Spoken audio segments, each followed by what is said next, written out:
folks, welcome back to True Stories with me, Sherry Weens. If you haven't yet subscribed, click that little red button below, and if you'd like to be notified of my posts, click the bell right beside it. It'll send you a notification as soon as I post.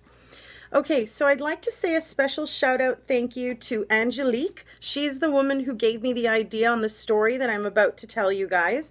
And if there are any stories in the future that you guys would like me to follow or you know, do some digging and research on, just give me a comment and let me know which case that is, and I can definitely look into it for you guys. So this particular case is about the Hart family. Jennifer Hart and Sarah Hart were wives together in our new age of you know, gay marriages and whatever. They were an adopted type family home. So they adopted 6 children in total. They had Marcus, who was 19, Jeremiah, who was 14, Abigail was 14, Devonte was 15, Hannah was 16, and Sierra was 12. So they had a nice little range of young adult children. This family lived in California, and they had actually had some run-ins with social services and the police before in their history of sort of being a foster family. Ironically, just before the tragedy happened with this family, social services had tried to contact them on alleged abuse allegations from a neighbor. Now, this isn't the first time that this has happened. There was other incidences in 2010, 2011, 2013, all of which involved law enforcement charges or social services themselves. So my question is, why weren't anybody on top of taking those children out of their care if they knew that there was abuse allegations and there was even proof of such? Now, in 2010, you know, Sarah explained to a judge that she lost her anger while spanking one of her children.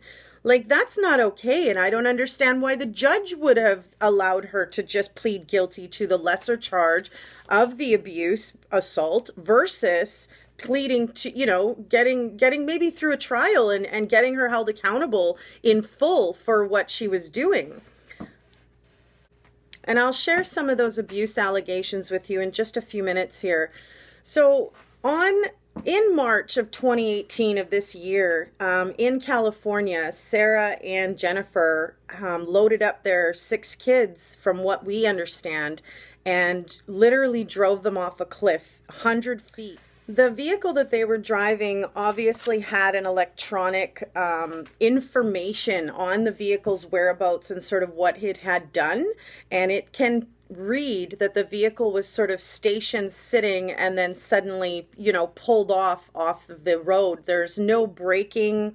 There's no signs that there was a potential accident, that they swerved or, you know, something, you know, came running out on the road, maybe an animal or something.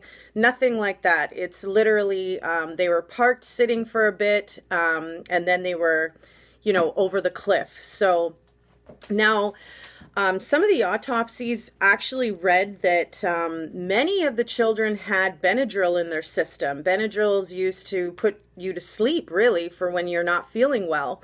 Now, some of the kids don't have the Benedryl in their system, and my guess as to why that could be would be that they may be caught on to, you know, their foster parents' ways. And if they knew that they were going to be sort of drugged and put to sleep, maybe some of them faked swallowing it, you know, where they tilted the bottle up and it looked like they were drinking it, but they didn't actually swallow any of it.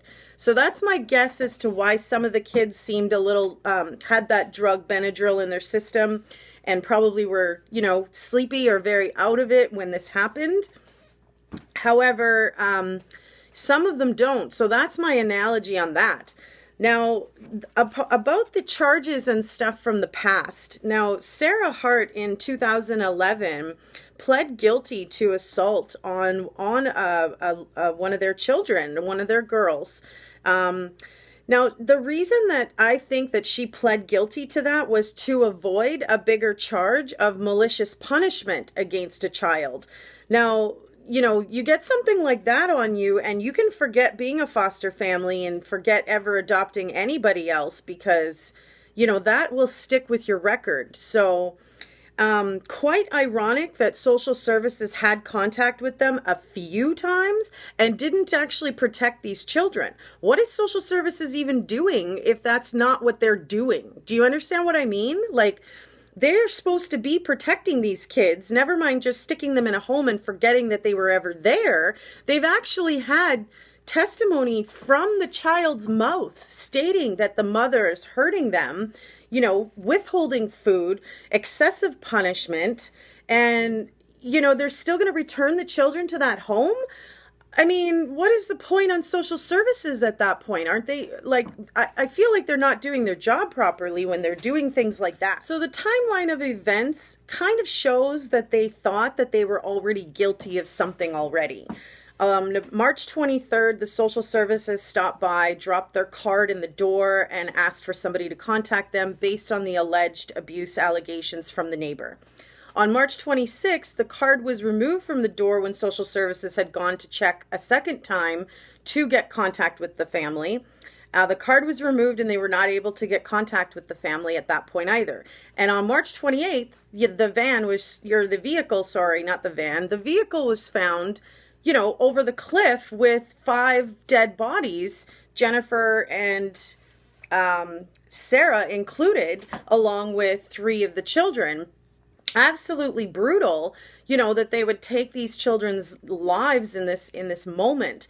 Now, we still have, just recently actually, they found, actually not too recently, you guys, maybe let me reiterate that.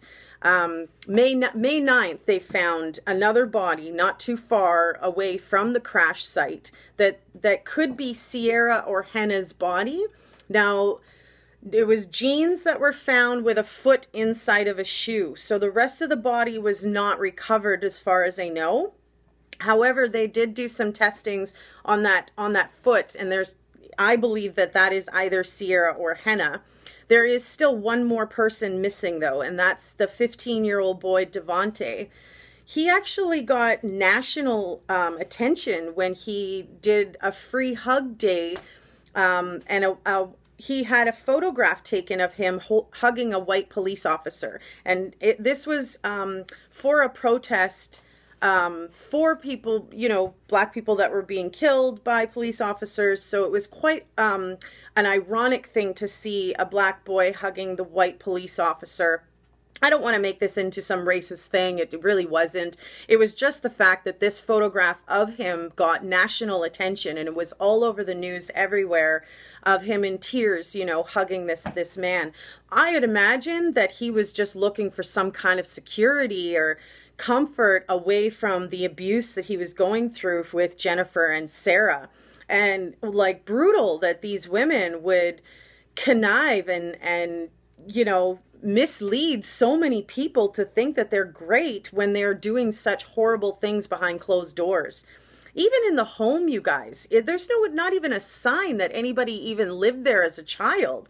The rooms are completely empty with just, you know, bed and a dresser, and even the photographs that hang on the wall in the house have no photos in it. It actually still has the photos of the measurements of, you know, the pictures that come with the photo frames when you buy it. Like, brutal. So it's so many unanswered questions with this situation, but yet so many proven abuse allegations. I don't understand why the system didn't get involved in correcting what error they made in setting those children into that home and sort of walking away.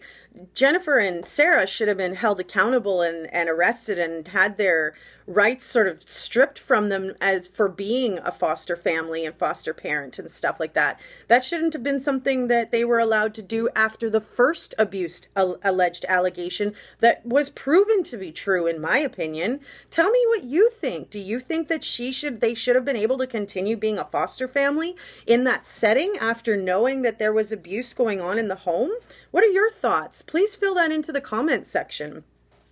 If you guys enjoyed this video update with me, a thumbs up would be a great support.